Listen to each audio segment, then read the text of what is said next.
Ini dia.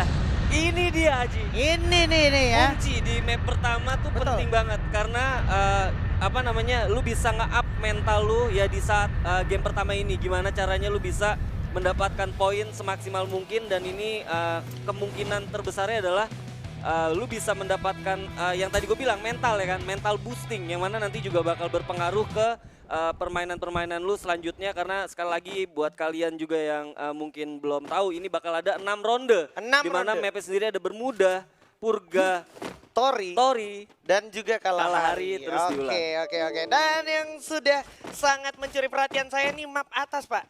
Map atas tuh diisi masih dengan tim-tim dengan segala proudnya. Ada Louvre King Ya. di sana. Terus juga ada First Raiders juga dan juga EVO Sports di sana. Iya, yang menarik menurut gue ini beda dari liga kemarin yang mana kalau seandainya orang-orang menghindari dari jarum 12 atau jarum 11 bahkan 10 Oke, yang ada di Bermuda, ini penuh Bodo amat banget ya. udah di atas. Wow. Bahkan di jarum jam 1 sama jarum jam 2 di area mil tadi ada juga, Pak. Ada juga. Ada Jadi juga. kemungkinan terbesarnya mungkin untuk fase early di mana 1-2 menit sebelum apa namanya zona mengecil atau bahkan mengecil ini nggak akan terjadi terlalu clash yang bakal mematikan ya harusnya. Enggak. Karena memang Tapi nggak mungkin juga karena nggak nutup juga karena lu tahu sendiri rotasi dari observe ke bullseye itu gampang banget pakai launcher ya kan. Iya, pakai launchpad ya. Kayak Shipyard, Bullseye, Graveyard dan juga Observatory itu satu kesatuan yang nggak mungkin lepas ya. Lepas. Jadi nggak boleh lengah dan nggak boleh berlama-lama di sana boleh gue bilang. Iya itu udah kayak saudara kembar gitu ya kan. Betul, Terikat betul. ya nggak sih? Betul. Dan yang sudah terlihat di minimap juga kalau lo perhatiin sebenarnya jarak mereka sangat capable. Ini dia, move sedikit karena Mio. Sudah ada tembakan-tembakan panas datang dari Kapten Halcyon bersiap untuk memantau di Yap. depan. Firing pun datang lagi ke arah Black. Dimana Black udah cukup sekarang ternyata sudah terjepit Amek dari samping. Melihat seseorang dibuka gluol untuk membuka jalan. Amek masih dengan satu AN94-nya saja. Coba adu lawan seorang Kapten Halcyon dengan AWG-nya. Udah jatuh satu orang. Amek pun sudah sulit untuk tertolong. Amek malah akhirnya akan menjadi korban kali ini. Iya, dan kalau gua rasa ini bakal susah banget buat member-member dari Aura sendiri untuk follow up Ameknya sendiri ya. Ya. Karena memang apa namanya dari Aero sendiri juga udah mulai standby. Ini dia ada Kapten Deadly. Bakal coba lari. Mana Wow. temannya udah berhasil knock dan 2 orang sekaligus. Bakalan menjadi api yang terbakar. Aura Fire is here. Mencoba mencari sisa player dari Aerowolf di depan. Aerowolf Pro Team sini masih ada Bang dan juga Jas yang tersisa. Sementara firing terjadi dari arah bawah. Bagus banget posisi Phil dengan EP5-nya. Sehingga berhasil menjauh seorang Bang. Misalkan Jas saja. Last man standing di sini. Mampukah Jans memanfaatkan kesempatan untuk melarikan diri atau tidak bisa selamat dari bakarnya api Ya, Aura? tapi kayaknya nggak akan di follow up karena gua ngelihat dari membernya sendiri, dari Aura Deadly sendiri dia nggak coba untuk follow up ya. Oke. Dan gua rasa jadi satu nafas panjang buat Aero karena game pertama Game jangan pertama. sampai Jangan sampai di bawah banget lah, turun Pak. banget ya Iya. dan so far Aero tadi cukup baik sebenarnya di awal permulaan yang mana dia juga berhasil mendapatkan Ame ya kan, cuman Betul. memang follow up dari bawah nggak secepat dari follow up Aura sendiri yang tadi Betul. jalan dari atas, bahkan tadi Piu juga udah sempet ngeflank dari bawah. Iya, Wow. jadi posisi dari Piu juga bukan tanpa alasan dia di Bukan tanpa bawah alasan. setelah melihat adanya Amek yang terkena knockdown gitu ya. Dia Hey. nunggu arahan. Oke, berpindah sedikit ke arah tengah map. Sudah ada area pick yang terisi oleh beberapa orang yang sedang melakukan pergerakan, Pak ya. Iya bener, ada kalau dari minimap ada Louvre yang coba untuk naik ke atas menyisakan satu di belakang. Nggak, mungkin ini coba Lynx, untuk Pak. Lynx ya. Iya, ini links nih, bos. Kebiasaan Kebiasaan di ya. FFML ya kan. Ini- Kalau L gue kayak udah ngerasa Louvre. Ternyata ada dari komunitas. Links nih, bos. Jadi kita harus mulai Link nih, terbiasa bos. ya. Mulai terbiasa dan Mantap. sinyal yang bagus menurut gua Bagus. tim komunitas karena gua rasa apa namanya berarti di luar sana masih banyak banget kayak potensi-potensi dari komunitas yang bisa lahir gitu dan ini terbukti gitu ya kan di major kita di grand final ada tim Link nih bos. Iya, Tapi nggak di follow up ya? Mereka Nggak di nggak follow up, ya? karena memang mungkin dari segi posisi juga nggak wise juga Ya. decisionnya, apalagi masih early circle, bahkan di sini belum gerak ke arah zona 2 gitu, masih zona 1 juga dan ya udah akhirnya mereka memanfaatkan momentum untuk early ya, waktunya untuk Mr. Wager gitu, farming global, Pak. Mr. Wager bener-bener ngerubah dari segala macam metanya juga sih menurut gua karena lebih padat aja menurut gua Oke. karena sampai di ujung aja tuh udah pasti bakal kontesnya nggak akan langsung instan tapi pasti bakal ada satu proses untuk mendekat gitu karena ya tadi lu bilang ada Mr. Wager. Oke, tapi melihat pergerakan dari teman-teman yang sudah membawa vehicle di Iya. sini, sepertinya udah ada pergerakan yang cukup bold, ingin berpindah rotasinya, mengamankan area teritori yang bisa dibilang cukup menjanjikan, di mana kalau kita bicara tengah map tuh patahan-patahannya selalu membuat cerita tersendiri ya Pak. Iya bener banget, tapi ya itu lagi kalau seandainya kita ngomong agresivitas di poin sistem yang sekarang itu penting banget. Betul. Jadi nggak bisa kayak lu murni harus defensif. Gimana caranya lu juga punya satu mekanis dimana kalau seandainya lu ngelihat orang dari jauh pun itu bisa lu langsung follow up dan minimal dapat kill dari kontes tersebut gitu. Ini Jadi dia. jadi nggak bisa kayak lu punya objektif gimana caranya harus masuk langsung ke dalam. Tapi nggak apa-apa. Nggak Kalau apa-apa. seandainya memang 12 timnya role-nya seperti itu atau Betul. metanya seperti itu akan masuk. Akan Tapi kalau masuk juga seandainya ya. kita ngelihat tim-tim dengan agresivitas tinggi kayak misalnya tadi Link nih bos lu bilang ya kan dengan statistik yang juga udah ada, The belum kita Prime tahu gitu ya. ya The Prime sorry, belum lagi kita ngomongin EVOS juga ya Betul. kan yang memang mereka juga punya atribut itu. Betul. Buat tim-tim yang defensif ini bakal jadi satu satu Challenging ya. challenging dan gua rasa juga bakal jadi satu kerugian sih menurut gua. Iya. Jadi intinya tetap ada benefit tapi ada kerugiannya juga. Iya. Sementara kalau gua boleh singgung sedikit, di pinggir-pinggir map juga banyak yang sempat tadi mengamankan diri ke Pulau Sentosa. Tadi Benar. bahkan kayak rotasinya boleh gue bilang cukup damai lah. Dia nggak ketemu satu tim pun, jadi bisa dibilang itu cukup menjanjikan apalagi masih early gitu, masih ronde-ronde awal gitu. Bener banget. Nah, mumpung masih ronde-ronde awal, ayo langsung dipanggil teman-temannya buat Nah, nonton. Karena kita nobar punya ya. apa? Kita punya apa? Kita punya apa? Redeem Kita code. punya redeem code kalau kalian bisa achieve di 350.000 viewers yang secara bersamaan, Pak. Itu dia Alvaro bundle kapan lagi ya kan lu bisa Bah. dapat. Kita terakhir kasih bundle tuh kalau nggak salah waktu pas udah lama banget. nih, Udah ya, lama ya. banget ya. Dan Dan ini ada lagi. Alvaro ini menurut gua lagi tune in banget sama Tune in meta banget sekarang. ya. Karena kan Grenade udah ada timingnya. Bener. Alvaro skillnya ya kan Iya. buat meledakin Grenade durasinya jadi lebih besar gitu kan. Langsung Nah, lebih besar. Jadi kayak penting banget nggak sekedar cuman buat spamming doang, nggak Betul. distraction tapi karena lu pakai Alvaro jadinya malah dapat impact atau dampak secara instan juga. Yoi, Wow, itu dia wow, wow, firing wow, pun wow. sudah datang dari arah OG. Nah ini seru nih, Yoi. dua tim yang lolos dari open kualifikasi, ada The Yoi. Prime dan juga Lynx, tapi di atas gue masih ngelihat walaupun minimapnya malu-malu, tapi gue ngeliat tadi ada pergerakan masih ada dari RRQ Itu juga. kalau nggak salah ini dari RRQ. RRQ atau dari First Rider. Ya bisa jadi, karena Yes. First Lady juga masuk tadi menggunakan vehicle juga. Betul.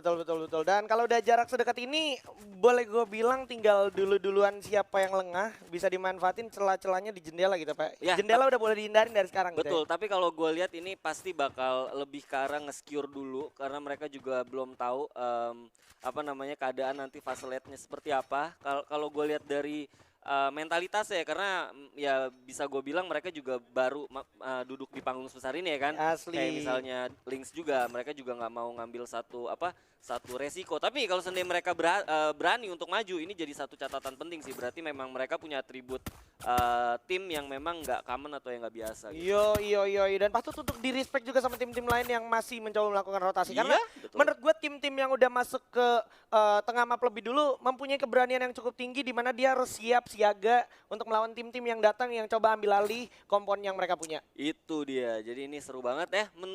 Masih sesuai dengan prediksi gua tadi karena kalau lihat dari spraynya atau penyebaran dari tim-tim yang ada di fase turun tadi, ya ini yang akan terjadi gitu ya kan. Yes. Gue masih nunggu sih beberapa tim yang tadi kalau kita lihat The Prime dengan statistik yang cukup agresif, tapi mereka coba untuk nerapin permainan yang cukup defensif. Nah gue penasaran ini dari sisi EVOS sendiri seperti apa, apakah mereka masih coba untuk nahan di luar, nunggu info boxnya di zona ketiga ya kan, Apakah terus dia pakai vehicle atau sekarang mereka juga udah lagi on the way something ke satu map yang memang udah ada orangnya. kalau gue lihat dari circle putih yang sedikit terlihat di arah minimap, Ya. ini sepertinya mereka akan melakukan pergerakan juga dari teman-teman The Prime. Bakal coba di firing aja oleh Vince dari arah atas lantai 2. Lah, di depan udah ada tim lain. Harus bakal di firing sedikit lagi. Evan. Pakai kok bunda. Assalamualaikum. Bakal langsung bertemu. Sudah kebakar. Nah, ini Turun menarik, dulu. ini menarik, Bakal menarik. menjadi pecah belah di sini harusnya. Oh, masih kebakar. Sedikit lagi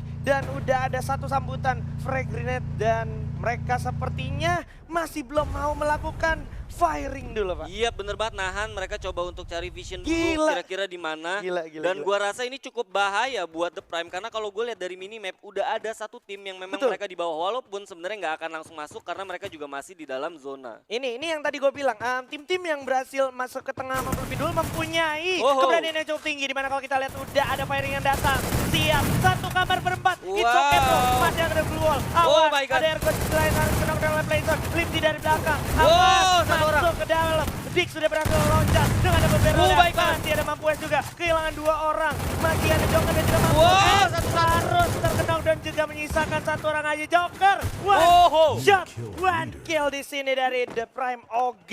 Itu dia makanya maksud gua punya satu firasat dimana kalau seandainya lu nggak siap untuk menjadi tim yang semi defensif dan juga bisa mengatur kapan kalian harus bisa agresif, itu yang terjadi karena kalau kita ngeliat statistik nggak bohong, The Prime yang tadi lu bilang agresif dan juga bisa mengamankan placement dan itu terjadi walaupun sebenarnya ya masih terlalu dini ya ngelihat, tapi kalau gue lihat dari setup yang dilakukan oleh The Prime ini udah memberikan satu sinyal yang bagus sih buat mereka. Iya dan apa ya, ini satu pembuktian lagi kalau emang statistik yang mereka punya sebelumnya itu emang gak bohong gitu. Dan kalau seandainya tadi dia telat sedikit aja itu pasti ada datang tim lain. Ada satu lagi, nah ini menarik. Ada EVOS Esports yang akan bertemu dengan rivalitasnya sejak partai Liga, Pak. Bener banget, Klasiko Free Fire Master League di grup C, apakah akan terulang? Tapi Ini kayak dia. bakal terulang. Udah ada Abu juga yang merasakan kehilangan setengah darahnya, bakal cepet tembak ke kepala Sep13. Oh my god, Mr. Home masih bisa mengamankan dirinya. Di bawah juga ada satu tim lagi. Awas kali kayak kebakar. Udah maju sendirian, ada Street. Di bawah juga kalau kita perhatikan sudah ada satu tim lagi. Firidol masuk ke dalam rumah, loncat dulu, masuk ke lantai 2. Di bawah masih mencoba menunjukkan momentum. Langsung turun, coba regroup teman-teman dari EVOS Esports. Udah ada Sep13 dapetin satu Kelvin dengan satu break grenade. Mr. Home berhasil dapetin Abu. Langsung coba diajar aja. Coba revive dulu. Oke, Kelvin berhasil revive kepada Mr. 05 dengan pelontaran. Berhasil lancarkan 2 orang sekaligus. Langsung coba dieksekusi begitu saja. Sudah kehilangan satu Mr. Home. Zico juga udah sulit banget untuk tertolong. Bersiap seorang Street maju ke depan. Dan kalian sudah bakal diberi cover. Satu orang lagi. Oh my god. Oh my god, dikurung dan dikasih gol. Masih bisa selamat. Satu orang. Coba revive dulu. EVOS doing EVOS things and that's it. Oh my god, ada Red Bull Onyx. Rebellion Ada harus Onyx. rata karena ada satu pelakor tamu tadi undang bersiap datang. Ini dia Olympus, sang juara kita di fase spring. Apakah akan kembali untuk merebut tatanya di sini di fall season? Iya bener banget, nih bakal jadi satu sinyal yang buruk karena kalau sendiri lu nggak bisa memanfaatkan resource yang tadi udah lu bunuh, ini bakal bahaya banget karena Onyx Olympus sendiri juga datang dengan kekuatan yang segar ya. Oke, ini dia masih coba stepping mencari momentum, ditungguin dulu ledakan-ledakannya. Udah ke arah bawah, Wiza juga mencari info banyak banget di bawah bersama dengan Tayo dan juga Jars. Masih ditungguin. Bakal ada cabut Kaleng juga mencoba menghilangkan stepping tapi tidak luput dari peluru yang datang ke arah teman-teman EVOS Esports. Di mana masih bakal coba tiarap. Satu pelontaran 2 sekaligus. Lagi-lagi Mr. Rolima dengan keajaiban peluru pelontarnya. Satu melawan 2 orang sekaligus. Satu peluru aja. Ini satu di mana lu juga bisa belajar. Kalau seandainya lu nggak bener-bener siap, lu nggak bener-bener tahu apa yang lu lakukan, jangan coba-coba untuk jadi pihak ketiga atau join party di pertarungan. Apalagi tahu-tahu yang lu temuin adalah tim seagresif tim EVOS dan itu yang terjadi. Malah tanggung-tanggung dan akhirnya Wiza hanya tersisa sendirian. Betul, itu dia. Seperti yang gue sempat bilang. Ada satu juga. Ada Jans juga, sang lone survivors kita yang berasal dari Pulau Mil. Harus bertemu dengan Kapten Wiza. Bakalan mencoba melarikan diri terlebih dahulu. Tapi Wiza kalau kita perhatikan saat lagi zona juga bakal menggigit mereka berdua. Harus memilih untuk melarikan diri. Sementara di atas sudah ada tim yang siap menunggu. Dari kiri dan kanan. Tinggal pilih aja. Mau tumbang lewat kiri atau kanan. Ada Dix dari The Prime dengan satu SPD-nya. Sementara Wiza akan menjadi orang yang bakal dihabaikan terlebih dahulu karena di depan sudah ada teman-teman dari RRQ Hades. Iya betul banget. Gua rasa ini bakal jadi satu catatan juga untuk The Prime karena mereka juga saat maju itu udah ada 3 tim dan bener aja satu berhasil langsung dibunuh sama tim RRQ. Ya, oke, Kapten Legal tentunya dengan 1M14 yang sangat mematikan dari arah kejauhan juga Pac-Man setelah kemarin main cukup spektakuler dengan 1M-nya. Kita bisa dapet lihat zona circle juga kecilnya di RRQ Hades, Iya. di The Prime dan juga di satu tim lagi. Ada Aura juga, Pak. Aura Esports. Nah ini bakal Pak. menarik banget karena ada 2 tim yang agresif juga masuk dari zona. Ya walaupun sebenarnya kalau gue lihat The Prime hanya misalkan 2 orang. Nah ini menarik menurut gue. Menarik karena ada juga BTR yang berhadapan dengan Boss Nightmare. Oke, bakal langsung dipasang luar kiri dan kanan. Di samping sudah ada EVOS, di samping kanannya lagi sudah ada Boss Nightmare. Tinggal milih mau berantem di jalur yang sebelah mana. EVOS juga kehilangan banyak darahnya, harus gulung medical kit-nya dulu. Iya betul banget, memanfaatkan patahan. Gue rasa ini menjadi satu advantage buat EVOS. Walaupun sebenarnya masuk ke dalam zona itu juga bukan pekerjaan yang mudah banget buat EVOS. Langsung kelihatan Aji. Yes, masih bakalan dua-dua dulu split posisinya Abu. Bersiap mengcover temannya yang cukup sedikit telat. Masuk ke arah zona berikutnya, di mana zona udah semakin berjalan, semakin keras. Di depan Fire dan juga Haide juga bakal tumbang oleh Lynx nih bos. Masih ada M-God yang berhasil dapetin 1 gun, tapi Riza udah bakal jatuh oleh Vince. Lagi-lagi Lynx nih bos, benar-benar menunjukkan eksistensinya. Di panggung level. So Boss Nightmare harus tumbang di posisi ke-7. Di mana banget, Aura. Anca berhasil mendapatkan 1 orang street. Aura. Di atas sejarah Thunder yang siap menjaga Lynx nih bos. Save berhasil dapetin Captain Gary di sana ternyata. Iya betul banget dan gue rasa ini bakal jadi satu pertarungan yang cukup menarik karena zona sendiri juga belum diisi dan di sini dia. kita lihat ada BTR. Oh my god. Menyisakan Ikam aja sendirian. Ikam. Sang bocil ajaib dari Ikam. Bigetron melawan 3 orang EVOS. Mampukah Ikam selamat atau tidak? Oke, digulung-gulung medical kita. Ikam. Ternyata ada serangan bertubi. Tidak semudah itu Ikam karena cukup terlihat Bigetron harus posisi ke-6 dan EVOS Esports 10 sekarang kill. sudah mengumpulkan 10 poin kill di ronde pertama. Dan ini adalah sinyal di mana mereka mendapatkan 20 poin dan Oke. 20 poin lu tahu sendiri itu Sama hanya bisa dengan Buya. didapatkan untuk Buya. Wow. Dan kita lihat udah 4 tim. Ini menarik menurut gua karena zonanya sendiri ini bukan sekali lagi bukan hal yang mudah juga buat EVOS masuk. Ini Walaupun dia. sebenarnya udah IC Gun bakal coba dibuka di mana samping masih ada Lynx nih bos. Depan ada RRQ Hades, sang penghukum tim-tim yang masuk ke arah late game. Di mana Pac-Man berhasil dapetin 1. Bakalan coba masuk ke zona berikut karena semuanya dipaksa untuk keluar dari semua komponnya. Iya. Bersiap dibagi posisinya 2-2 RRQ Hades. Lynx nih bos juga masih cukup berani dan siaga. Dan Oh my God. berhasil dapetin 1 dan Legalot. Dan samping ada kawanan EVOS Esports bersiap. Wow, tapi ada baik bakal banget. jatuhin. Oh Masih ada my God. VG berhasil mendapatkan 3 orang sekaligus. Scepter juga bakal jatuhin Fizz begitu saja. Baby bersama dengan kawannya. Masih belum sadar ada Pac-Man di sana. Baik banget menurut gue ini walaupun sebenarnya tadi advantage ada di RRQ ya, tapi sekarang malah mereka terpojok dan kita lihat di sini. Oh my god, loncat saja satu lawan 2 orang sekaligus. Pac-Man di sini udah mulai terkurung. Udah nggak punya backkiller. Di samping ada EVOS, di belakang ada Lynx Impos. Oh my god, jalan mana yang kau pilih ya Pac-Man? Hati-hati Pac-Man. Masih dibuka jalannya. Masih konsisten tapi ternyata Lynx Impos yang harus tumbang. Misalkan arah siapakah yang akan berhasil mendapatkan Buya? Sedikit lagi. Oh my god. Melawan Pac-Man. Dan juga satu orang lagi. Okaner. Sedikit lagi. Gulung dulu medical kita. Hasta untuk Okaner. Karena ini adalah Buya untuk EVOS Esports di ronde pertama. Wow.